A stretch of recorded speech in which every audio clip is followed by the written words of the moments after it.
এই পৃথিবীতে এমন কিছু জায়গা আছে যেখানে বিজ্ঞানের নিয়ম কাজ করে না। কেউ বলে এগুলো অভিশপ্ত, কেউ বা বলে ভিন গ্রহের শক্তি লুকানো আছে।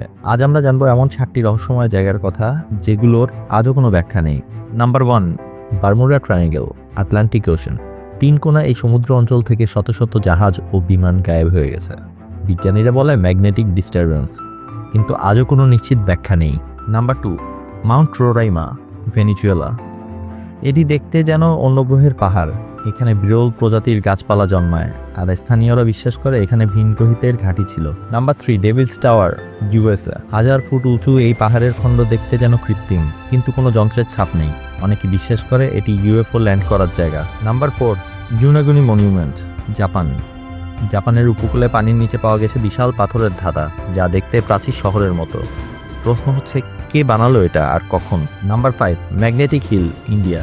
এই পাহাড়ে আপনি গাড়ি বন্ধ করলেও সেটা উঁচুতে উঠতে থাকে। গ্রাভিটি এখানে ঠিকমতো কাজ করে না। বিজ্ঞানের কাছেও কোনো উত্তর নেই। Number 6, skeleton lake. এটা ভারতের রূপকুণ্ডে অবস্থিত। প্রায় 500 কঙ্কাল ভেসে উঠে এই হিমবাহে। কে এরা? Number 7, area 51, USA, Nevada. বলা হয় এখানে লুকিয়ে রাখা আছে ভিনগ্রহের ইউএফও। সরকার বলছে গোপন গবেষণা কেন্দ্র, কিন্তু সত্যিটা কি? এই রহস্যগুলো কি কখনো জানা যাবে? আপনার কি মনে হয়, এদের পিছনে বৈজ্ঞানিক কারণ আছে, নাকি সত্যিই আছে কিছু অজানা শক্তি? কমেন্টে জানাবেন কোন জায়গাটা আপনাকে সবচেয়ে বেশি অবাক করেছে। আর সাবস্ক্রাইব করতে ভুলবেন না এমন আরো অজানা গল্প পেতে দি আননোন ওয়ার্ল্ড চ্যানেলে।